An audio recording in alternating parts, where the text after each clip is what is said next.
দেশরত্ন শেখ হাসিনাকে দেশ ছাড়তে বাধ্য করা হয়েছে, সেই আন্দোলন আসলে সাধারণ ছাত্রছাত্রীর ছিল না।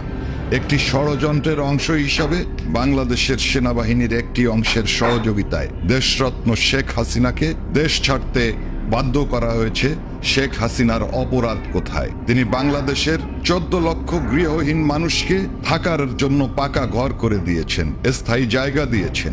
শেখ হাসিনা তো ভুল করেছেন, তিনি বাংলাদেশকে বিশ্ব দরবারে উন্নয়নশীল রাষ্ট্র হিসাবে পরিচিত করে দিয়েছেন। শেখ হাসিনা তো আসলেই অপরাধ করেছেন যে তিনি এই বাংলাদেশের 25% মানুষ যারা দরিদ্র সীমার নিচে ছিল তাদেরকে দরিদ্র সীমার উপরে উঠায় আনছে। এগুলো তো তার অপরাধ, কারণ শেখ হাসিনা তার পরিবারকে হারিয়ে বঙ্গবন্ধু সহ সপরিবারে তার পরিবারের সকলে যখন নিহত হয়েছে, সেই মুহূর্তে বাংলাদেশের মানুষকে আপনজন মনে করে তিনি বাংলাদেশে ফিরে এসেছেন।